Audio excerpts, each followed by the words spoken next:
Alors bonjour John Holland. Bonjour Jean. Merci de nous recevoir, Enquête et Débat à l'IDC, donc l'Institut pour la démocratie et la coopération. Alors est-ce que vous pourriez nous expliquer ce qu'est l'IDC, depuis combien de temps vous existez et pourquoi vous existez? Très volontiers, merci beaucoup de m'avoir accordé cet entretien. Eh bien, nous existons depuis 3 ans. Nous avons été créés en 2008. Nous nous sommes installés rue de Varennes depuis le mois d'octobre 2008. Nous sommes un institut russe créé par des associations russes et qui a pour vocation d'être un think tank, c'est-à-dire d'aborder les grandes questions, les grands thèmes de l'actualité politique, notamment en ce qui concerne bien sûr les relations Est-Ouest, relations Europe-Russie, mais de façon plus générale, vraiment toutes les questions de l'actualité politique, avec quand même un point fort sur le droit international, les droits de l'homme. Nous nous intéressons beaucoup à l'histoire et au rôle que joue l'histoire dans la politique contemporaine. Et bref, en fait, on s'intéresse un peu à tout. On peut faire, par exemple, ponctuellement des manifestations sur des sujets, tout simplement parce qu'ils nous intéressent. On fera bientôt, par exemple, quelque chose sur les empereurs de Byzance, qui va être une soirée où on parlera pas du tout, bien sûr, de l'actualité politique, mais d'un aspect de l'histoire, en l'occurrence de l'histoire commune à la Russie et à l'Europe. Oui, il faut dire que tous les mois, je crois, vous organisez une grande conférence. Généralement, nous avons une table ronde, une conférence, un colloque tous les mois. On en a fait, en effet, une, je crois, tous les mois depuis la rentrée. Je cite simplement comme exemple notre table ronde, la table ronde que nous avons organisée en septembre, qui s'intitulait « Regard croisé franco-russe sur 3 décennies d'intervention en Afghanistan ». Et nous avons fait venir des experts russes et français pour parler des interventions soviétiques et otaniennes en Afghanistan. C'est le genre de choses que nous faisons. En début décembre, nous organisons une table ronde sur un sujet qui m'intéresse personnellement beaucoup, à savoir l'affaire libyenne. Elle m'intéresse d'un point de vue du droit international. La Libye étant la première intervention militaire qui avait été légitimée par une résolution de l'ONU au nom de ce qu'on appelle la responsabilité de protéger. Les autres interventions humanitaires n'ont pas été légitimées ainsi. Kosovo, par exemple, n'a jamais été... Même en Côte d'Ivoire, il n'y avait pas eu ça Alors, en Côte d'Ivoire, c'est un cas... il y a eu, bien sûr, une résolution sur la Côte d'Ivoire, et grosso modo, c'est la même chose, sauf que dans le cas libyen,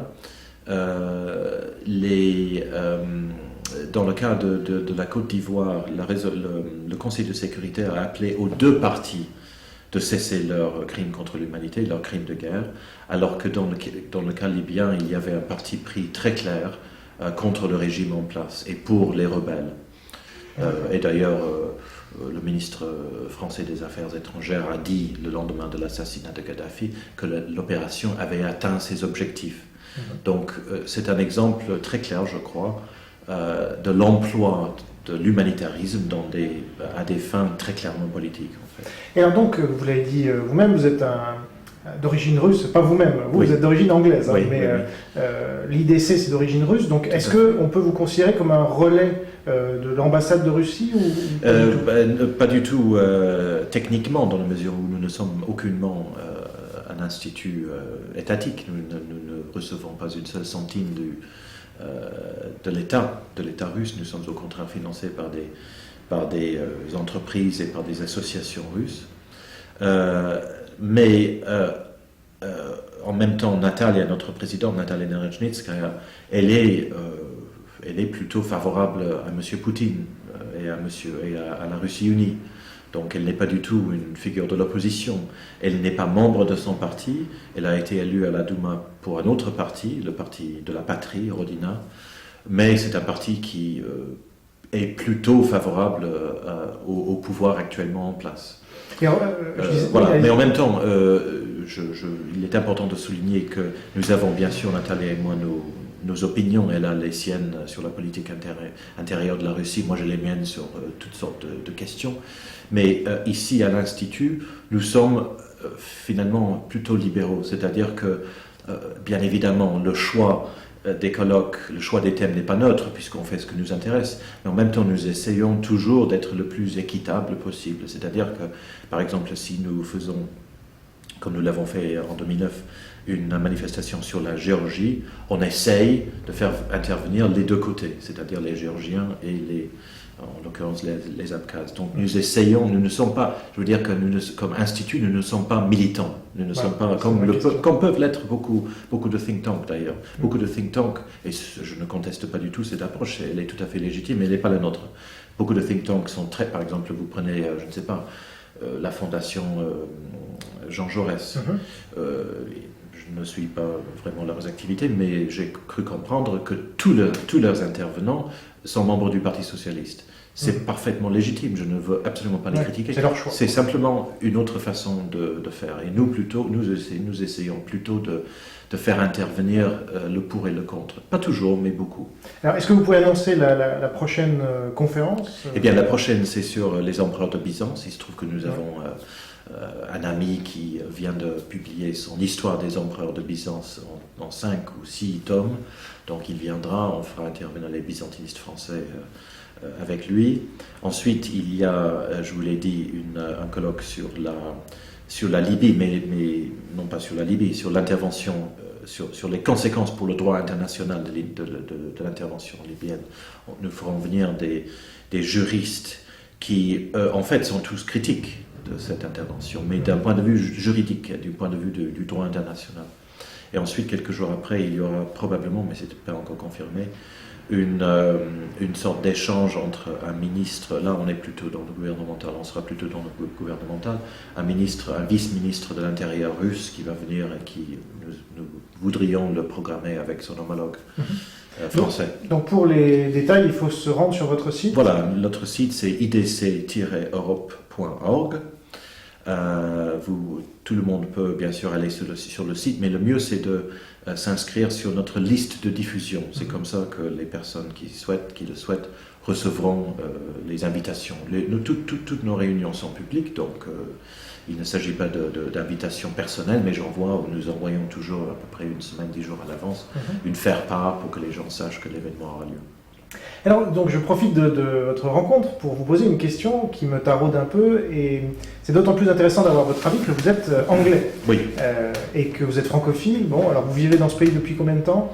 Alors là, depuis 3 ans, mais j'ai vécu en France pendant 5 ans dans les années 90. Donc j'ai l'impression de bien connaître la France. Voilà.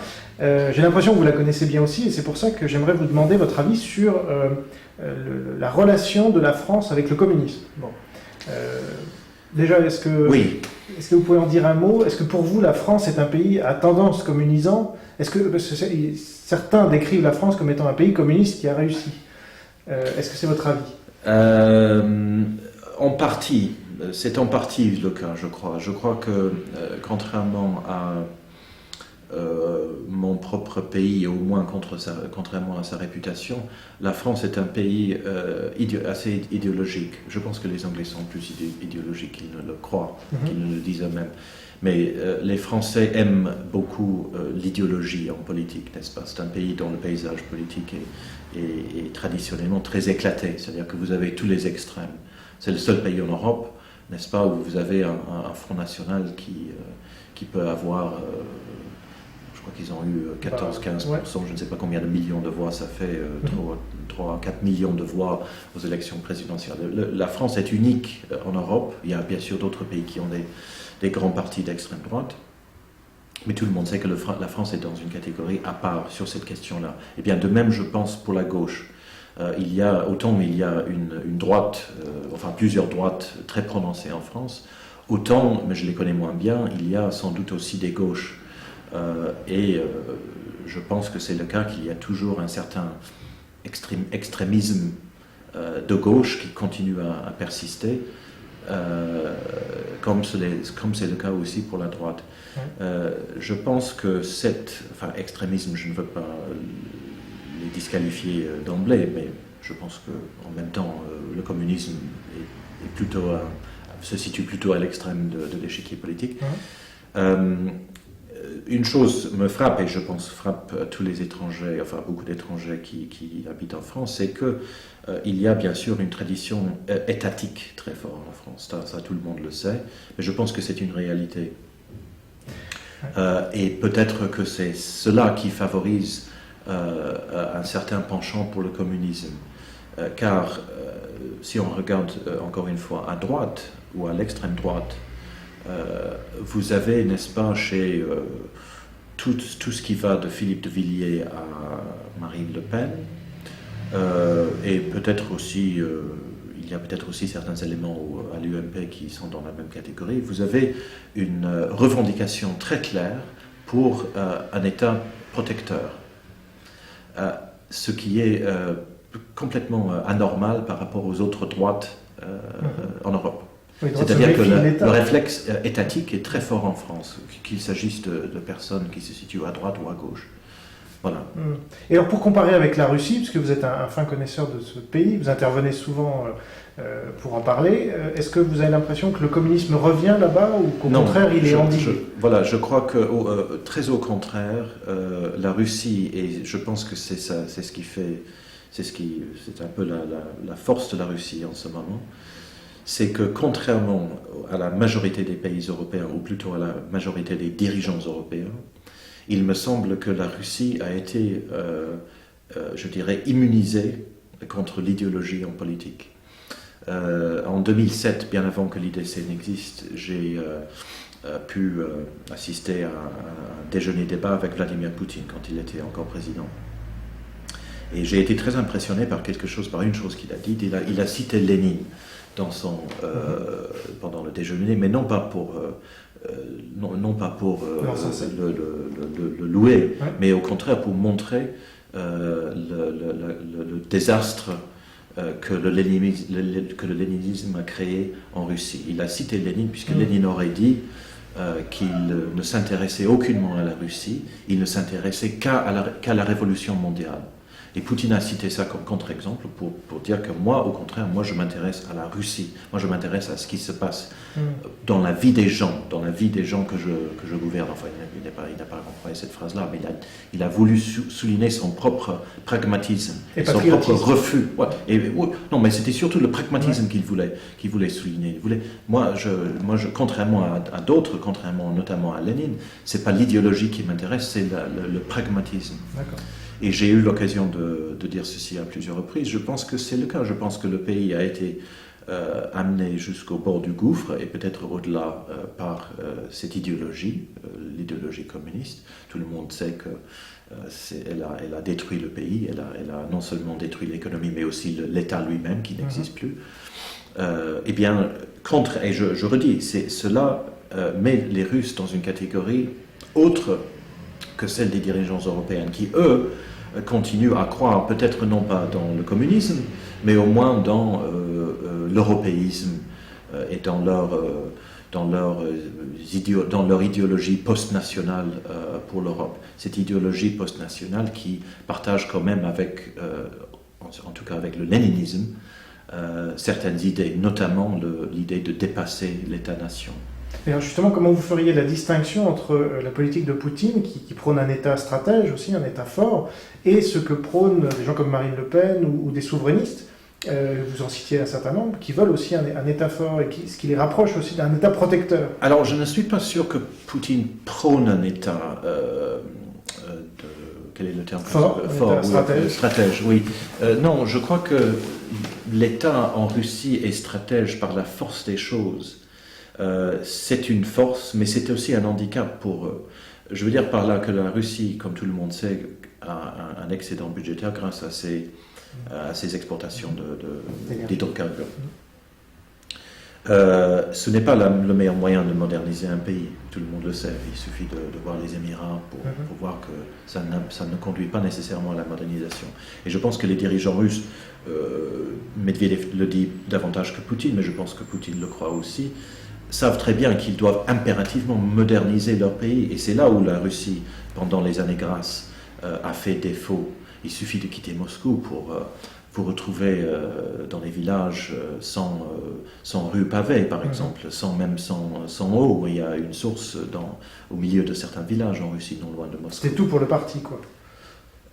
Non, tout est concentré à Moscou, mais la Russie n'a peut-être pas investi, par exemple, dans l'infrastructure autant qu'elle aurait dû faire. Et elle n'a pas su développer l'économie de façon aussi multilatérale qu'elle devrait le faire. Et c'est un handicap que reconnaissent beaucoup de politiciens russes, notamment Medvedev, mais sans doute Poutine aussi. Et là, ils y travaillent justement ou pas du tout? Beaucoup moins qu'ils ne devraient. Par exemple, il suffit de prendre un train en Russie pour voir qu'il roule peut-être à 50 km à l'heure. Et pour un pays aussi grand que la Russie, c'est absurde. Il faudrait qu'ils achètent de nouvelles locomotives au moins, n'est-ce pas? Je le dis, j'étais récemment à Yaroslav, nous avons mis 4 heures pour aller à Yaroslav, alors que Yaroslav est à même peut-être 200 km de Moscou. Donc au niveau de l'infrastructure, il y a beaucoup de choses à faire. En même temps, tout le monde sait que la Russie est partie de très bas. Elle a fait, permettez-moi la phrase, un énorme bond en avant en très peu de temps. N'est-ce pas? Nous les Anglais, nous voyons cela.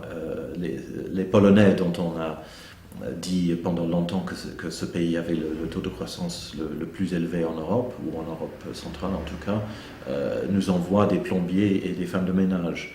Les Russes, quand ils vont en Angleterre, ils vont comme milliardaires, ils achètent les meilleurs biens immobiliers du pays, n'est-ce pas? Donc le contraste est absolument flagrant.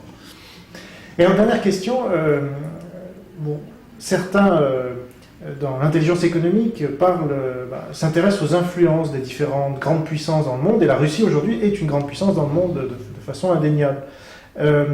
Ils notent que la Russie a encore et de plus en plus une influence en France. Comment vous la qualifieriez, cette influence? Eh bien, je pense que la Russie si elle a une influence en France, c'est parce que les Français sont extraordinairement russophiles, ou au moins il me semble l'être. J'ai été très frappé en fait quand nous avons commencé nos activités, à quel point la Russie est aimée en France. Ce n'est pas du tout le cas pour l'Angleterre, au contraire, où la Russie est regardée avec méfiance, et inversement d'ailleurs aussi, puisque les Anglais ne sont pas très aimés en Russie, alors que les Français, eux, ils le sont. Au-delà de cela, il y a bien sûr les choses que tout le monde connaît, les grands achats, n'est-ce pas, les grands contrats militaires, les porte-avions, etc.